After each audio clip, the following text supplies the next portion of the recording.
commencer maintenant. Let's go! Alors, bienvenue, guys, au jour 4 de ce challenge Transforme tes finances avec la parole. Dans ce jour d'aujourd'hui, guys, principalement pour le jour 4, c'est qu'on va faire, c'est qu'on va vraiment aller en profondeur et travailler. Of course, comme d'habitude, on ne fait que travailler. Je fais que te montrer plein de principes.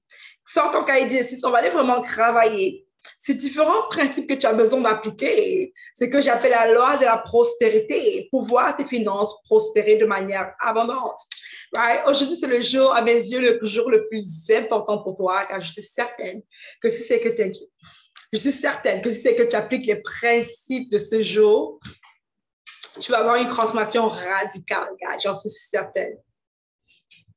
J'en suis certaine et convaincue. On va commencer dans quelques secondes. Are you ready? Are you ready?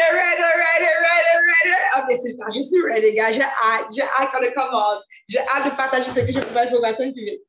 Thank you so much. J'ai hâte de préparer ce que je prépare pour toi. J'ai hâte qu'on commence. Are you ready? Je vois des yes ou yes. You want the yes, yes. Can you have it too? The big one? You want the yes, yes. Are you ready? You want the yes, yes. Yes, yes. Are you ready? Yes, yes. Alors, on va voir ensemble la loi de la prospérité. Yeah, perfect. On va voir ensemble la loi de la prospérité, les lois de la prospérité.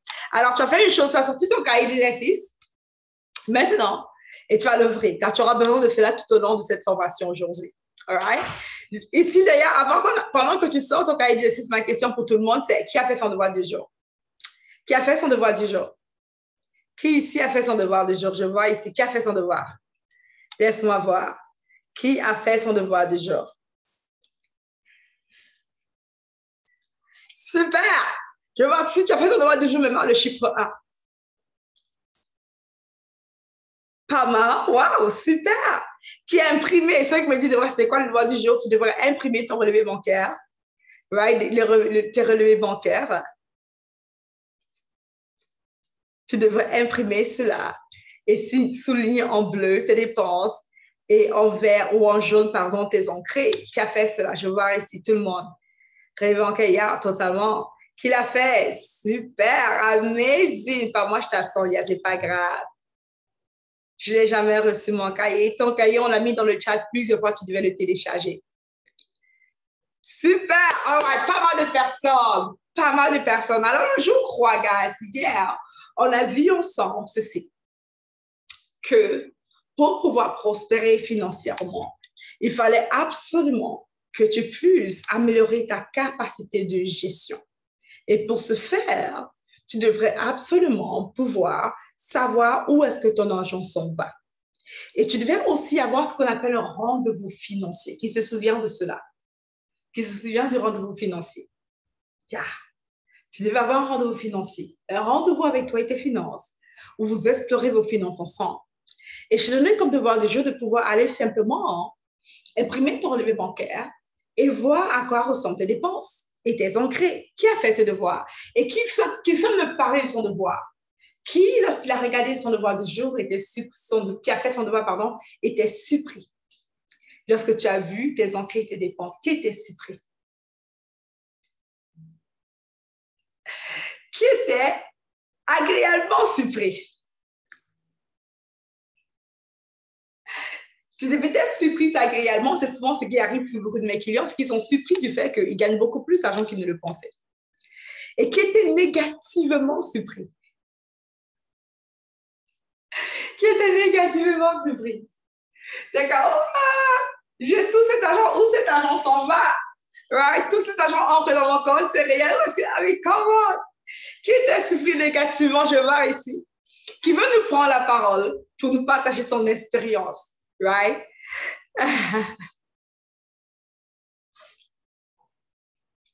Qui veut nous partager cela, son expérience ici? Lève ta main dans le chat ici. Pas dans le chat, pardon, mais sur le Zoom ici. Il y a Dalène qui dit merci coach parce que j'ai vu des paiements que je n'ai pas fait sur mon compte. Super. Montre-moi ici. Qui veut prendre la parole pour nous partager son expérience? Je vais te voir lever la main ici. Let me see. Tu dois le faire sur Zoom. Il y a Nikes qui veut bien le faire, mais Nikes, tu dois lever ta main sur le Zoom, ma chère. Right? Qui veut partager son expérience? Comment c'est pour toi? lorsque tu as regardé ton compte bancaire? C'était négativement? Dommage. Ah non, c'est pas évident.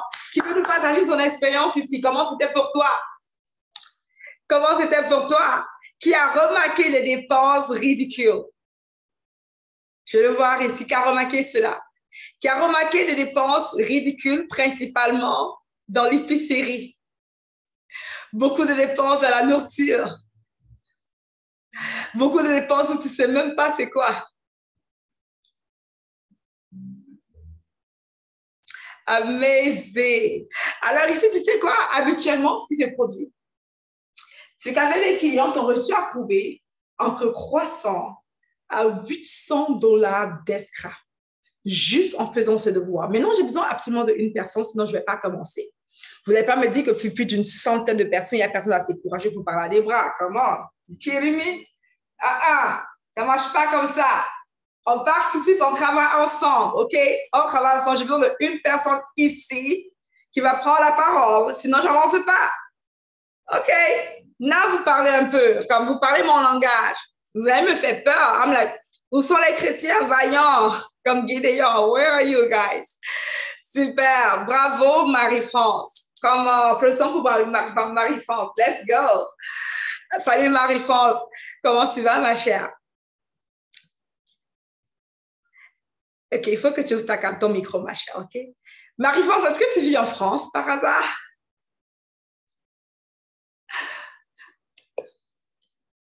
Je ne t'entends pas. Est-ce que quelqu'un d'autre entend Marie-France? Non.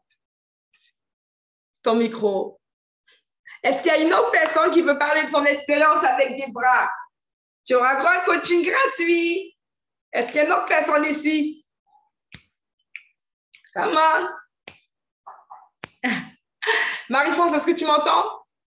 Oui, moi je t'entends. Mais toi, là, c'est super.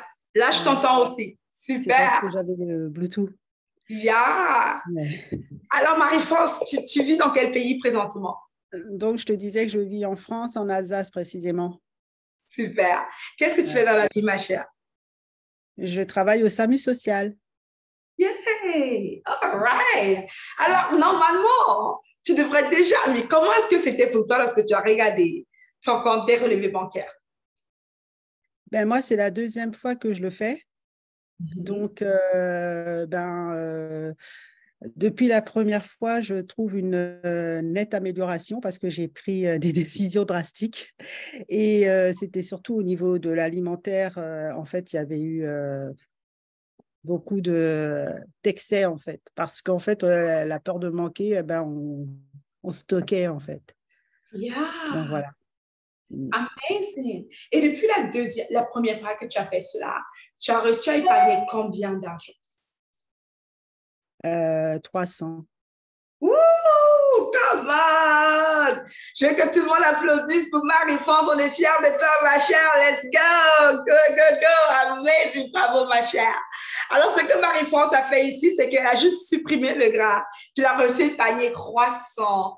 Euros. Regarde ceci, c'est ça le but. Le but de ce devoir qu'on a fait ensemble hier, c'est qu'on va aller ensemble maintenant faire quoi? Supprimer les dépenses ridicules et prendre cet argent pour te rendre riche. Je prends une dernière personne qui est courageuse encore. Je vois Marie. Ce soir, ce sont ma soirée des maris. C'est une soirée super bénie, je trouve. C'est une soirée bénie. Maman Marie, Marie-France, Marie à ton tour. Salut Marie, comment tu vas ma chère? Bonsoir, ça va très bien. Super. Dis-moi, Marie, de quelle partie du monde tu nous parles présentement et qu'est-ce que tu fais dans la vie? Alors, je vous parle depuis la Guadeloupe et en fait, là, je suis sans emploi parce que j'ai quitté mon travail pour pouvoir me lancer mon entreprise. Yeah. Super, bravo. Voilà. Alors, dis-nous, toi maintenant, lorsque tu as fait le devoir hier, comment c'était pour toi? Alors, cet exercice, c'est un exercice que je fais toujours en fin de mois où je prends ce qui rentre, ce qui sort. Et en fait, moi, mon constat pour moi est que c'est vraiment serré, j'avoue, même pour pouvoir acheter à manger. Donc voilà, c'est vraiment serré. C'est le constat que j'ai. Et le travail que tu dis justement de limiter les dépenses inutiles, c'est un travail que j'avais déjà fait en amont, ça fait quelques temps de ça. Donc voilà. Est-ce que tu as fait le devoir hier? Alors, non, je n'ai pas pu le faire, mais comme je te dis, c'est un truc que je fais habituellement. OK, cool. Alors, si Voilà. c'est que tu étais là encore, je dis à tout le monde que même si tu le fais habituellement, je veux juste que tu le fasses hier, for the sake of doing it. Super. Alors, maintenant, c'est assez intéressant. J'aurais tellement aimé te coacher dans autre chose. Il y a quelque chose que tu as dit que j'aurais tellement aimé en prendre en profondeur. Je vais m'arrêter là.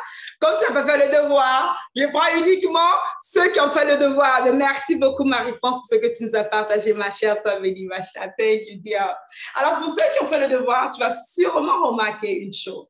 Tu vas remarquer que ce soit ta première ou ta deuxième fois, mais si tu le fais souvent. Moi, j'aime beaucoup voir j'ai des clients qui me disent vraiment, non, je l'ai fait déjà, je l'ai déjà fait. Je l'ai fait il y a un mois, je dis, refais-le encore. Je dis, va-le et refais. Et ils sont comme, right? À moins que tu n'aies pas de rendez-vous financiers quotidiens, je veux que tu le fasses, right? C'est comme on va prouver un budget on peut prouver entre 300 et 800 dollars escrap. Qui a trouvé du gras dans ses finances? Qui a trouvé du gras lorsqu'il a fait cela? Je vois ici dans le chat. Qui a trouvé du gras lorsqu'il a fait ses devoirs? Super. Qui a trouvé du gras? Ça veut dire des dépenses supplémentaires, des dépenses qui n'étaient pas nécessaires. Qui a trouvé du gras? Parfait. Ce qu'on va faire avec l'argent que tu as trouvé comme gras, c'est la méthode super simple, guys. Je vais te partager mon écran. Ce que je veux faire avec mes clientes dans mon programme, c'est qu'on ne veut pas changer le rythme de vie pour l'instant rapidement, OK? Ce qu'on veut faire, je vais te partager mon écran présentement, c'est de prendre tout ce gras-là. Alors, disons que ma cliente a 35 ans. Ça, c'est là juste à regret. Disons qu'elle n'a rien comme épargne présentement. Habituellement, mes clientes ont 5 000 $ d'épargne dans leur compte et elles vont juste prendre 300 $. Ça, c'est le minimum en général, comme Marie-France tantôt. Avec un taux d'intérêt de 10%, en général, le SPC100, l'investissement, c'est entre 10 à 12% depuis les 30 dernières années. C'est un investissement de compte à 12%. On va pouvoir, si ma cliente a 35 ans, appliquer ce principe simple de mettre 300 $ dans un investissement à 12%, elle va finir ici presque millionnaire. Elle va finir presque millionnaire, juste en appliquant ce principe simple. C'est qu'on va prouver, et en moyenne, mes clientes réussissent à prouver 500 $ en moyenne, elle va finir avec 1 500 000, juste parce qu'on a pris cet argent et on a investi de manière intelligente. Est-ce que tu vois cela? C'est ce qui se produit avec ton gras. Ce que tu veux, je t'apprendre à faire, c'est de prendre de ton gras et de faire de ton gras un investissement. Au lieu de manger l'argent, tu vas faire multiplier l'argent.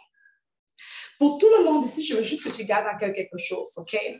Et si c'est que tu me suis depuis quelque temps, tu l'as peut-être sûrement déjà vu, mais je veux que tu gardes à cœur ces 2 cercles ici, ces 3 cercles, pardon. C'est ce que j'appelle la poule aux odeurs, OK? Cette poule aux odeurs est extrêmement simple. Dans ce premier pot, et c'est comme ça que tu veux gérer tes revenus, dans cette première œuf d'or, pardon, tu veux premièrement faire ceci, le E représente tes études. Non, je m'excuse. Le c'est d'abord D ici, c'est qui représente les dépenses. Tes dépenses. Tes dépenses doivent être entre 50 à 70% de tes revenus. Dans la case E ici, ça va être ton épargne. Tu veux épargner, bien sûr, en 20% de tes revenus. Et finalement, I, investissement. Ça fait du sens pour toi? Investissement. C'est comme ça que je veux que tu gères tes revenus. Avec ces 3 cases de poule aux odeurs. La plupart des personnes qui sont riches, et peu importe c'est quoi le pourcentage pour toi ici, la plupart des personnes qui sont riches, qui multiplient leurs finances, qui prospèrent financièrement, ce qu'ils font, c'est qu'ils réduisent leurs dépenses. Et regarde ça, c'est réduit, c'est le plus petit possible. Tu veux réduire tes dépenses. Tu veux mettre de l'argent dans ton épargne et assez pour pouvoir te permettre de vivre entre 3 à 6 mois maximal. Et ça, c'est pour ma formule faible. Et tu veux mettre de plus d'argent dans ton investissement. Lorsque ton investissement grandit, il produit continuellement des bébés. Mais là, regarde ceci. Mon investissement grandit, ça produit des bébés. Regarde ce qui se passe. j'ai d'autres poules encore qui vont naître. Mon investissement encore va grandir. Ça donne des bébés. Avec ces mêmes bébés, j'ai d'autres poules encore qui vont naître. La chose qui fait que mon argent se multiplie et prospère sont mes investissements. Le plus gros problème de la famille chrétienne, je trouve, et beaucoup de personnes, c'est qu'ils ils ont la formule dépense et ils veulent la formule régulatrice. Habituellement, présentement, c'est comme ça à quoi tes finances ressemblent présentement. Pour la plupart d'entre nous, nos finances ressemblent à ceci.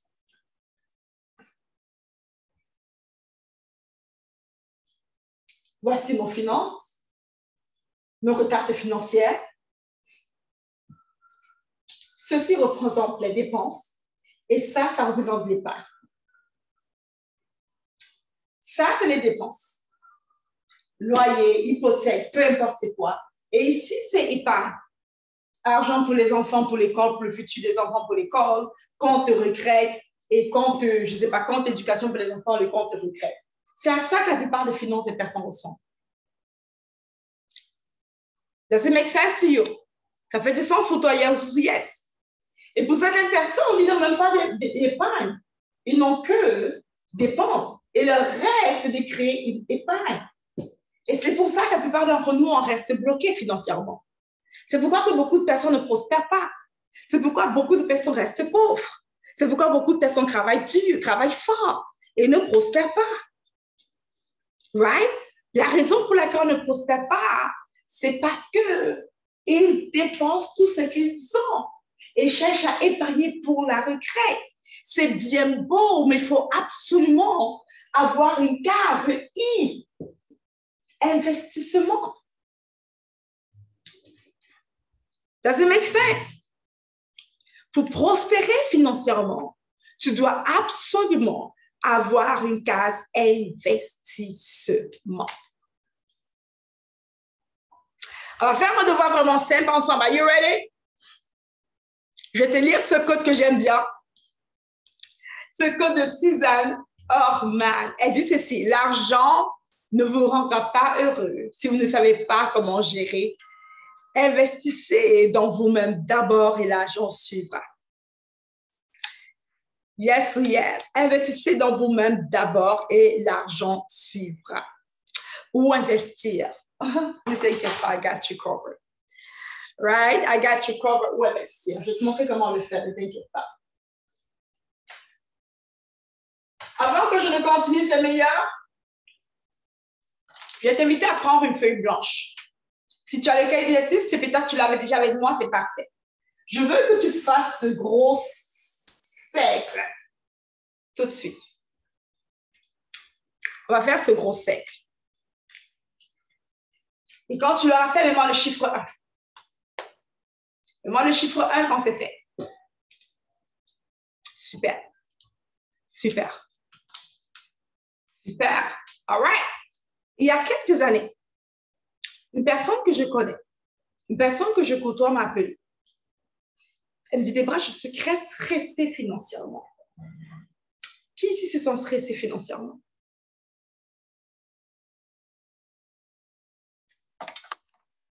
Yeah. Elle me dit: Debra, je n'ai pas la paix financière. Qui ici n'a pas la paix financière? Elle me dit: Debra, lorsque je pense au futur, je panique. La raison pour laquelle je panique, c'est parce que je suis mariée, j'ai des enfants, elle est mariée, et je pense qu'elle avait un enfant ou deux, quelque chose comme ça, dans le temps. Puis elle me dit: Debra, la raison pour laquelle je panique, c'est parce que le seul argent que j'ai, c'est vraiment, oui, mon mari travaille, mais le seul argent que j'ai, c'est l'argent des enfants. L'argent des allocations familiales. Tu sais de quoi, c'est quoi les allocations familiales? Right? Tu sais c'est quoi? Super. Quand tu es dans un pays occidental, en général, pas dans tous les pays, mais la plupart des pays, quand tu as un enfant, ils te donnent un support financier, quelque chose, peu importe ton niveau de revenu, voilà, tu sais c'est quoi. Et dit: c'est le seul argent que j'ai. En fait, la seule chose que j'ai, c'est l'argent des enfants qui vient chaque mois. Mais à part ça, je n'ai rien. Je ne sais pas comment faire. Je me sens stressée financièrement. Je ne peux pas prendre une décision financière. Je dois toujours demander à mon mari pour n'importe quoi. Et parfois, je lui demande des choses qu'il ne comprend pas c'est quoi, puis il va me dire non. Je dois toujours calculer, manipuler, et j'en ai marre. Qui ici a ce même genre de sentiment? Présentement, dans ta vie, peut-être, tu te trouves toujours soit à demander, à manipuler, à calculer. Et sincèrement, tu en as marre. Peut-être le seul revenu que tu considères être un revenu supplémentaire pour toi, c'est l'argent de tes enfants, si tu as des enfants. J'ai un petit débat. Je sais que tu enseignes les gens sur les finances. Et je sais qu'on est juste des amis, que je ne suis pas un de tes élèves, une de tes élèves. Mais est-ce que tu peux juste me dire quoi faire? Comme, je veux pas que tu me coaches, je veux juste que tu me montres certains principes simples que je peux appliquer. Et que si j'applique, les choses peuvent changer pour moi. Est-ce que tu peux m'aider? Habituellement, je n'aide pas les gens qui ne me demandent pas de l'aide, surtout les gens de mon entourage. Je ne vais pas te coacher si c'est que tu ne me demandes pas d'être coaché. Je vais te laisser grandir. Tu me dis des fois, oh, j'ai des problèmes financiers. Oh, wow, je suis désolée. Je vais juste être ton ami. OK? Mais si tu quittes de l'ami et tu veux la coach, là, c'est différent. Tu me dis des fois, est-ce que tu peux m'aider? Là, je vais te dire, OK, je peux t'aider. Right? So, j'ai besoin que tu demandes. Car en tant que coach, on a tendance à vouloir coacher tout le monde autour de nous. Et ça nous crée des problèmes. Alors, ça m'a déjà créé des problèmes. Je vais la coach dans ma vie personnelle. Alors, je ne joue plus à la coach dans ma vie personnelle. Je suis juste l'ami des gens. Alors, elle m'a demandé de l'aide. Je lui ai dit, OK, je vais pouvoir t'aider. Let's go. Première chose que je lui ai dit, j'ai demandé de faire ce que tu as fait comme devoir. Et elle a sorti du gras. Deuxième chose, je lui ai dit de faire ceci. Cette tarte. Cette tarte, on appelle ça la tarte financière.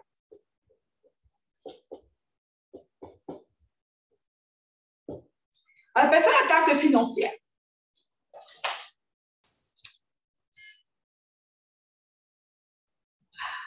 On appelle ça la tarte financière. Je lui ai montré ce principe vraiment simple que je te montre aujourd'hui. Elle appliquait dans sa vie.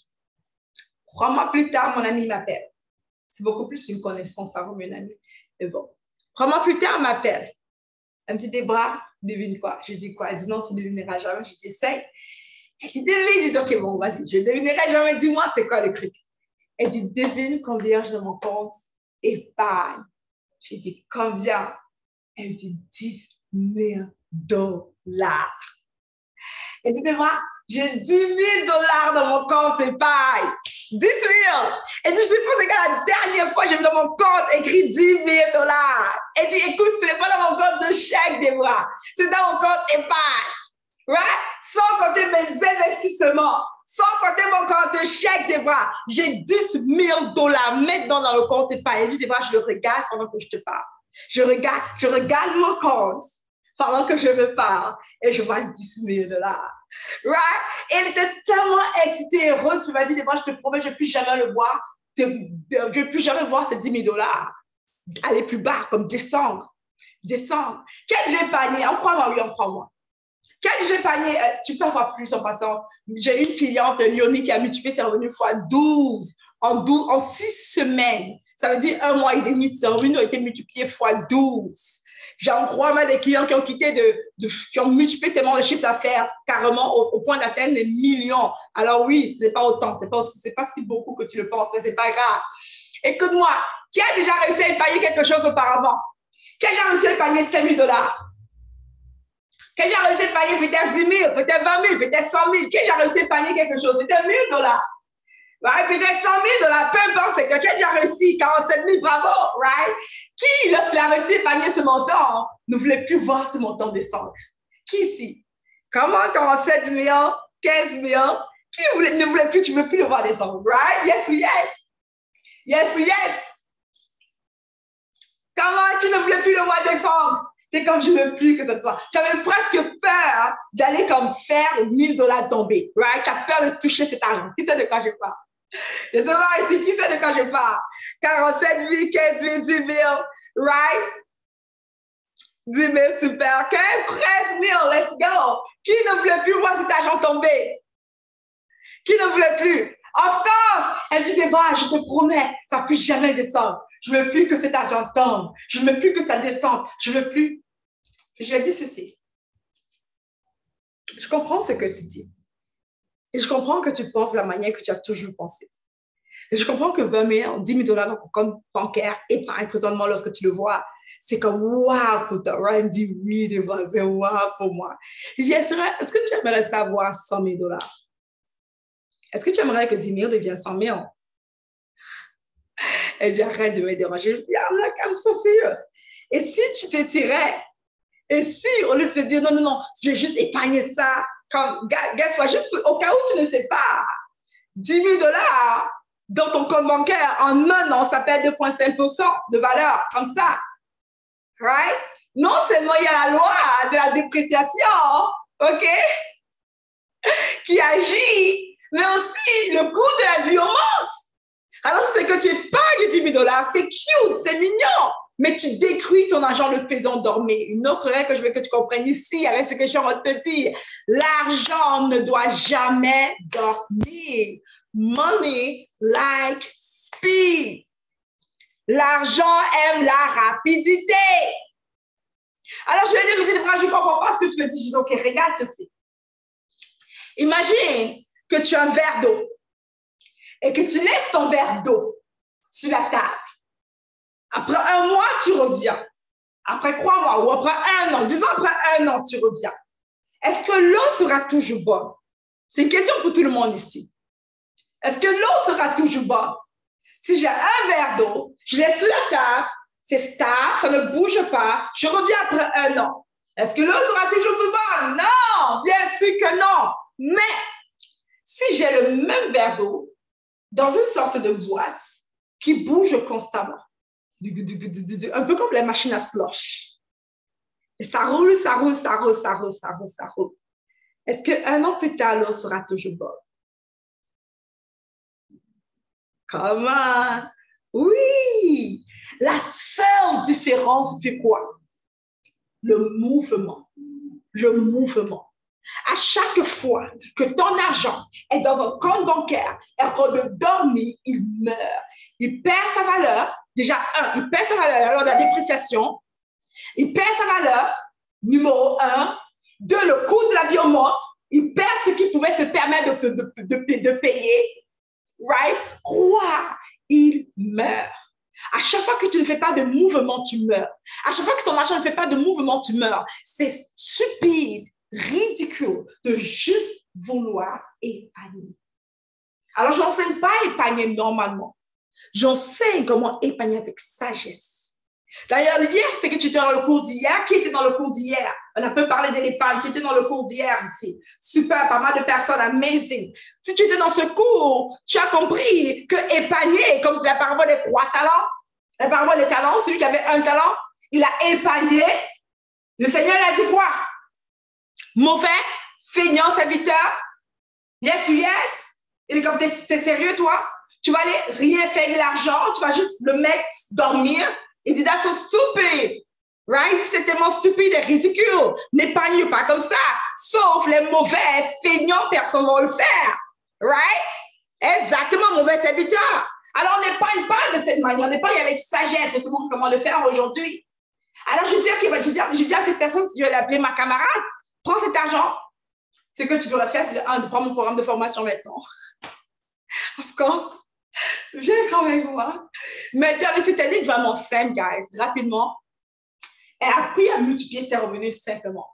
Avec ses 10 000 $. Elle investit dans son programme, dans le programme avec nous. Elle a appris à multiplier ses revenus, certainement. Puis aujourd'hui, elle génère les 6 chiffres. Aujourd'hui, elle génère les 6 chiffres. Elle a découvert c'est quoi? Son appel. Elle a pris cet argent pour investir en elle. Ensuite, on a investi dans un autre projet. Et aujourd'hui, elle génère les 6 chiffres. Et en passant, elle a pris l'argent des enfants, de l'allocation pour les enfants, pour se rendre riche. J'ai une autre amie, elle, qu'elle a juste pris son retour d'impôt pour devenir riche, en appliquant les principes divins. Son retour d'impôt était de 5 000 $. Elle a pris cela pour devenir riche, en appliquant les principes divins. Right? Je vais te montrer ici le secret ultime, guys, pour t'aider à devenir riche avec les principes divins. Le premier principe, c'est ceci. Et tu vas faire une fente ici, pas au milieu, mais tu vas faire une fente sur ta table. Tes dépenses ne doivent jamais dépasser 70% de tes revenus. Maintenant, écris bien le mot dépenses.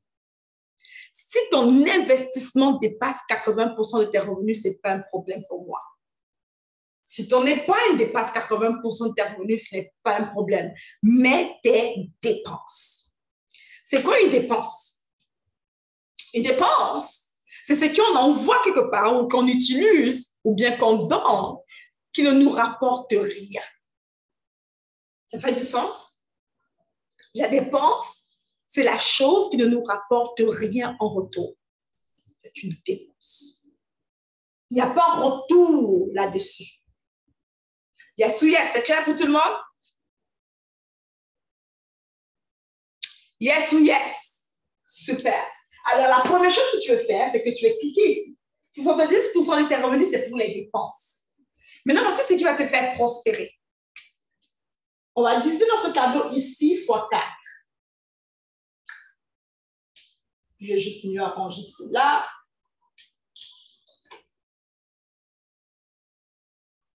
All right, let's go. Ici, on va mettre 10%. Le premier 10% de mes revenus, que je sois chrétien ou pas, je t'encourage à donner ta dîme. La dîme est un mystère spirituel vraiment puissant. La dîme est un mystère chrétien très puissant. C'est même pas chrétien, guys. C'est juif, c'est pas seulement juif. C'est dans plusieurs autres religions. Et même d'ailleurs, sur les personnes qui ne croient qu'à l'univers, ils vont te dire donne 10% de tes revenus, que ce soit des œuvres de charité ou partout, parce qu'ils comprennent le principe derrière. Ils ne donnent pas la gloire à Dieu, mais Dieu, quand même, te fait comprendre que c'est important que tu donnes 10% de tes revenus. Pourquoi?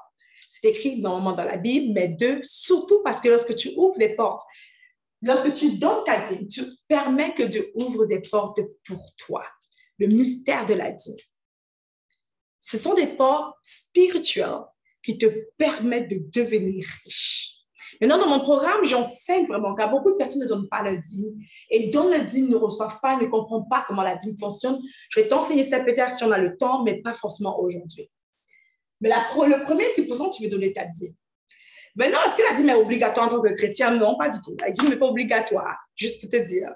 Je te dis bien, donne ta dîme, mais non, paye ta dîme. Quand on ne paye pas une dîme, on ne paye pas Dieu, on ne paye pas une dîme, on donne notre dîme. Right? Il faut comprendre l'alliance qu'on peut faire avec Dieu.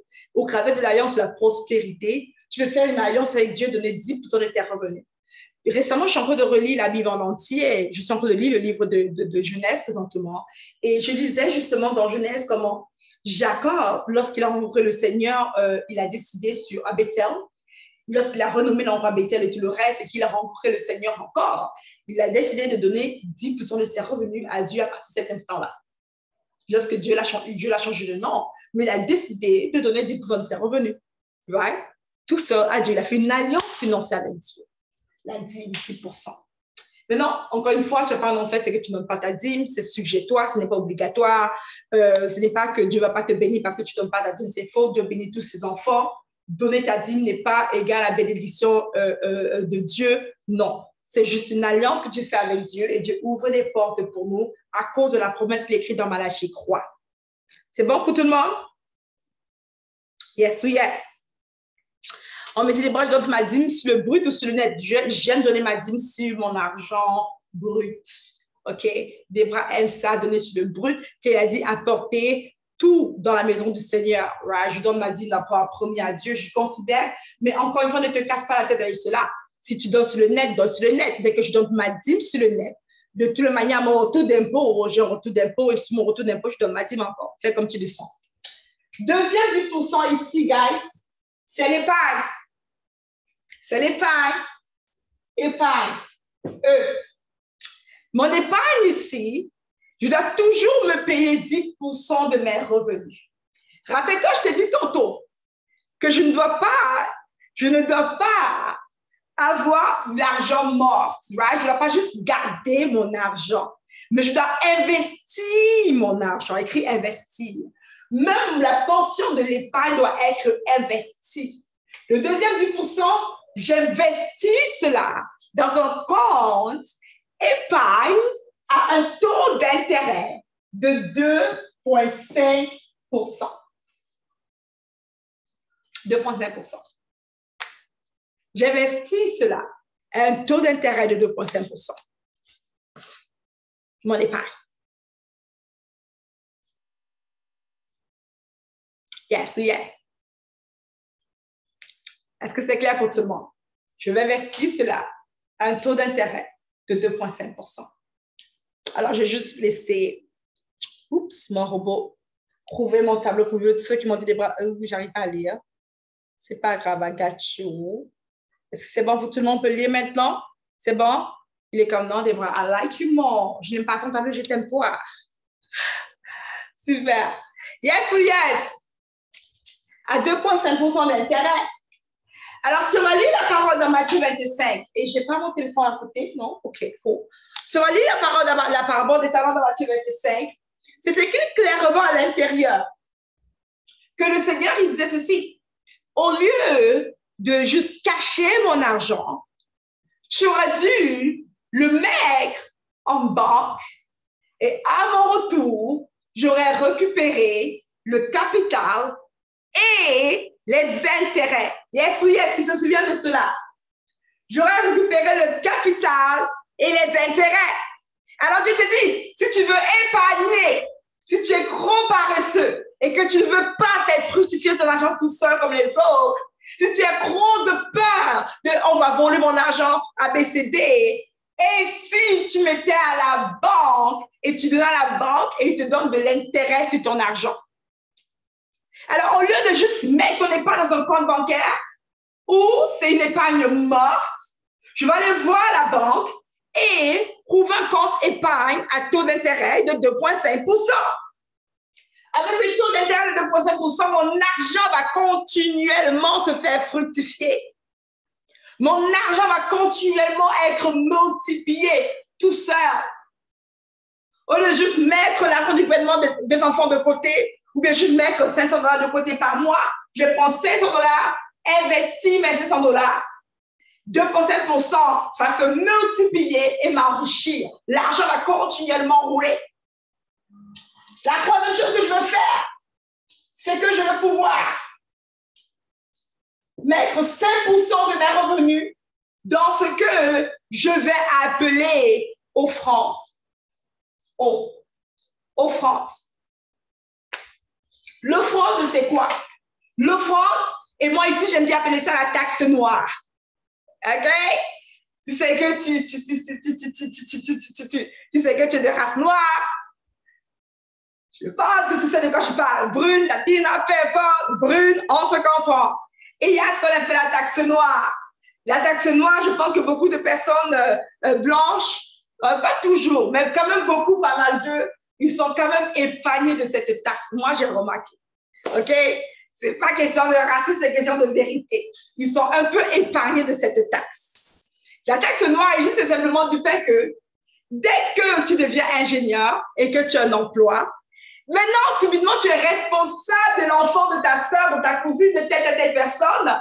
Tu dois envoyer l'argent soit au pays. Tu dois aider tes frères et sœurs. Tu dois aider, payer la maison de maman, aider. C'est ça que la taxe noire. D'ailleurs, si vous aimez bien les gens, les stars, vous avez sûrement écouté Gabrielle Union, right? Avec son mari, Wayne.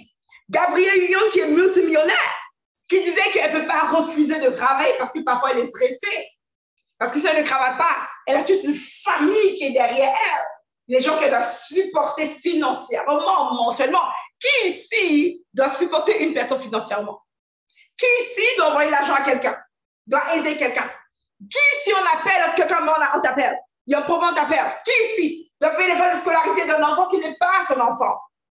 Doit payer les frais d'hospital de quelqu'un qui n'est pas ton enfant? Doit aider quelqu'un qui n'est pas ta famille? Ou bien qui n'est pas ton frère ou ta soeur direct? Juste parce que c'est du même village, et voilà, there we go, right? So, habituellement, cette taxe est très précise chez les Noirs, que ce soit des Américains, Gabrielle américaine, que ce soit des Africains, des Caribéens, peu importe où ils habitent, mais aussi des personnes de couleur brune, right? Des Latinos. On a tous cette taxe noire, right? There we go. Il n'y a pas de si tu as réussi, tu dois porter tout le monde qui sait de quoi je parle ici. Si tu as un peu réussi, tu dois porter tout le monde. Et c'est lourd à porter, right? C'est pas facile. Et c'est pour cela que beaucoup de personnes n'arrivent pas à progresser financièrement. D'ailleurs, si tu as plus de 45 ans, si tu calcules seulement le nombre d'argent que tu as dû envoyer, donner pour quelqu'un d'autre, je suis sûre que si tu vois ce montant d'argent, tu aurais été comme... Ouais. Alors, on a la taxe noire, guys. On a la taxe noire à payer. Le problème, c'est que parfois, tu épargnes, on t'appelle, on te dit, il faut que tu envoies l'argent. Tu es comme, oh, tu prends tes épargnes et c'est difficile d'épargner. Tu sais de quoi je parle? C'est difficile d'avancer, de faire du progrès à cause de cela. Maintenant, ce qu'on fait, c'est qu'on arrête de donner de manière émotionnelle. Il faut toujours donner. La parole nous fait comprendre qu'il faut aider les membres de sa famille. Alors, ce n'est pas mal de donner. Mais on veut donner de manière intelligente. Écrit intelligente. Intelligente. Intelligente. Intelligente. Très intelligente. Yeah, on veut donner de manière intelligente. On veut donner intelligemment. Écoute, peut-être toi, tu n'as pas la taxe noire, mais tu as la taxe chrétienne. La taxe chrétienne, c'est quoi? Je vais juste à l'église le dimanche. Et une sœur en Christ parle. Et on demande l'argent pour cotiser pour la sœur en Christ. Je prends et je donne. Ensuite, un événement spirituel. Et on parle, et on parle, on parle. Il faut cotiser pour donner le truc au pasteur. Et tu prends et tu donnes. Oh, c'est du pasteur. Il faut donner quelque chose. Ou bien, il y a la collecte de ceci, il y a de cela.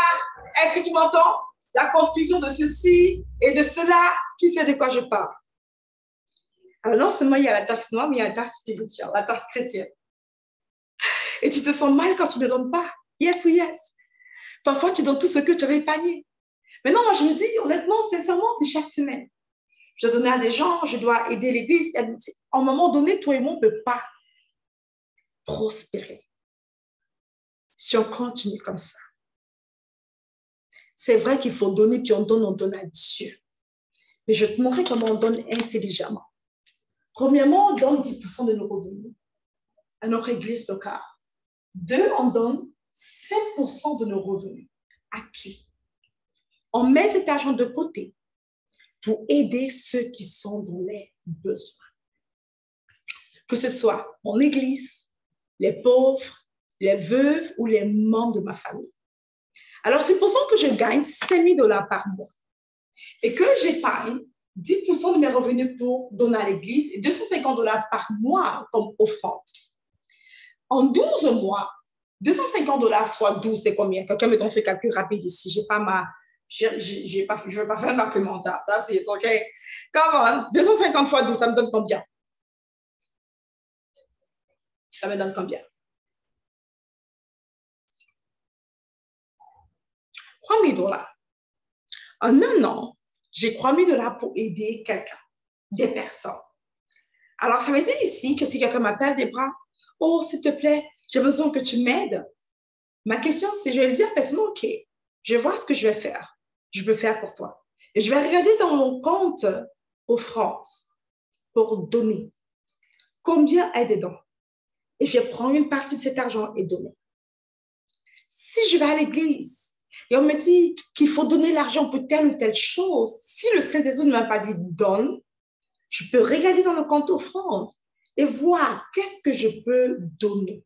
Si, disons que le mois 1, je n'avais que 250 $ épargnés pour cela et que personne ne m'a appelé, je vais prendre le 250 $, l'amener dans le mois 2. Le mois 2, j'aurai 500 $. Si personne ne m'appelle, pas de problème. Le mois 3, j'aurai 700 $. Quelqu'un m'appelle, qu'est-ce que je fais? Je regarde et je vois comment je peux aider cette personne avec ce que j'ai. Écrit avec ce que j'ai. Je vais prendre 5% de mes revenus, mettre de côté pour aider quelqu'un d'autre. Je peux décider d'aider des choses de charité. Je peux décider de subventionner la vie des pauvres, des veuves, d'aider les orphelins, mais pas plus que 5% de mes revenus. À moins que le Saint-Esprit ne me dise, prends, fais cet argent et donne. Yes ou yes. That's it. Si maman m'appelle, oh ma fille, il y a un problème ici. Il faut tel montant. Ton oncle a eu telle situation. Qu'est-ce que je fais? Je dis, maman, je comprends ce que tu dis. Attends, je vais voir ce que je peux faire. Je vais regarder mon compte en France et voir le solde. Si maman a besoin de 1 000 $ et je n'ai que 500 $, je vais rappeler maman pour dire, maman, regarde, j'ai pris le temps de regarder ce que je peux faire. Et tout ce que je peux faire présentement, c'est de vous supporter avec 500 $. C'est vraiment ce que j'ai, maman. Et j'envoie. Does it make sense? Elle dit, non, c'est pas assez. Non, il faut 1 000 $, il faut 1 000 $. Comment on va faire? Maman, je comprends vraiment. Mais pour l'instant, tout ce que j'ai, c'est 500 $. Peut-être le mois prochain, je peux voir ce que je peux faire. Mais présentement, j'ai vraiment tiré à gauche, à droite. Et tout ce que je peux, c'est 500 $. Ça fait du sens pour quelqu'un? Hello! Et si ma tante est pleure, je vais voir ce que je peux faire. Je raccroche. 1 heure plus tard, le soir ou le lendemain, je rappelle, allô tata, tu voyais quand tu m'as dit que j'avais besoin de 1 000 $, je comprends. Je suis vraiment allée chercher à gauche, à droite. Et tout ce que je peux faire, c'est vraiment te donner 500 $. C'est tout ce que j'ai. Ah, merci beaucoup, ma fille. De rien, tata. Merci. Je ne donne pas plus que j'ai. C'est le plus que je n'ai pas, pardon. Si le pasteur demande une collègue, pourquoi, qu'est-ce que je fais? Je regarde ici. À moins que le Saint-Esprit ne m'ait parlé. Yes ou yes? Le dernier 5%, c'est ma partie favorite. Investissement. Cette partie peut te rendre très riche, guys. Le domaine d'investissement, je vais prendre cela et je vais investir. Quelqu'un m'a dit, demain, je vais te montrer cela par aujourd'hui. Il y a plusieurs endroits où tu peux investir. Le domaine investissement est tellement lourd que je vais me concentrer demain uniquement sur le domaine investissement. Ça marche pour tout le monde? Je vais investir 5% de mes revenus pour le faire fructifier. Yes ou yes? Yes ou yes? Ça veut dire ici, guys, ça veut dire que si je fais ça uniquement, si je ne prends que le domaine investissement, on va juste jouer ensemble, guys, si tu me permets. Si je ne prends que le domaine investissement, je vais partager mon écran avec toi, et que je fais uniquement ça sur mes revenus, n'importe qui, et disons que je gagne bien, si je gagne même pas, je ne vais pas gagner 2 000, je gagne 5 000 $ par mois, je vais juste prendre 5% de mes revenus puis investir cela avec un seul domaine, je suis garantie d'être millionnaire avant ma retraite. Je suis garantie de finir millionnaire. Parce que j'ai investi 1% de mes revenus intelligemment. Maintenant, il y a plusieurs méthodes pour investir. Il y a plusieurs moyens de faire fructifier ton argent. Demain, on va se centrer sur cela. Ça marche tout le monde, yes ou yes? OK, je sais que c'était un cours lourd. Comment c'était pour toi ce cours, gars? Je veux voir ici. Comment c'était pour toi ce cours? Comment c'était pour toi ce cours? Comment c'était pour toi?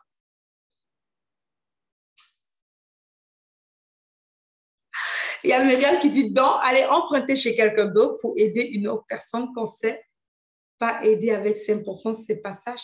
Myriam, je ne sais pas de quoi tu parles. Je ne t'ai jamais demandé de l'emprunter chez quelqu'un. Je ne sais pas de quoi tu parles, ma chère. Peut-être tu as mal écrit ou bien j'ai mal lu.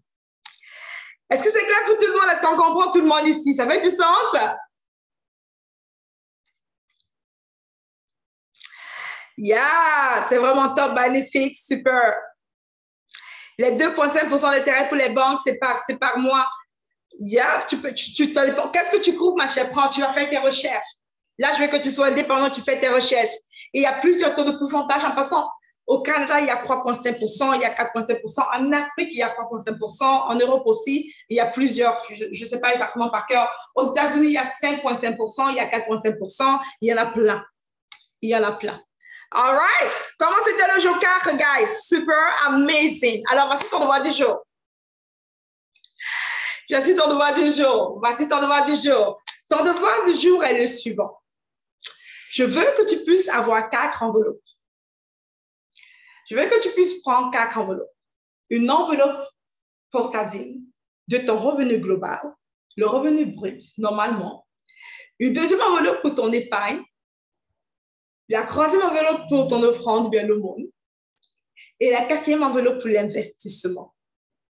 Je veux que tu crées 4 enveloppes et que tu fasses de manière fictive ton calcul. Je veux que tu fasses de manière fictive ton calcul. Comment on va faire ceci? La première enveloppe, je vais écrire 10. D'ailleurs, je vais écrire sur mon papier combien je gagne chaque mois. Maintenant, tu sais combien entre dans tes poches chaque mois. Que ce soit l'argent pour les enfants, l'argent pour peu importe, ou bien ton travail, que ce soit pour tes business, tu as une idée. Si c'est que tu es un entrepreneur, prends le montant de la moyenne. OK? La moyenne, c'est quoi ton revenu moyen? Je vais prendre le montant que je gagne chaque mois. Je vais prendre 10% écrit sur l'enveloppe, le montant que je donnais pour la dîme. Je prends 10% le montant que j'ai utilisé pour me payer moi-même. C'est l'épargne. Tu te payes avec l'épargne. Je vais prendre 5% le montant que j'ai écrit. Je vais écrire le montant que je dois donner aux autres. Et 5% le montant que je dois pouvoir investir. Right? Maintenant, c'est ça ton devoir de jour. Dès que tu as fait ce devoir, je veux que tu écris dans notre groupe Facebook Mission accomplie.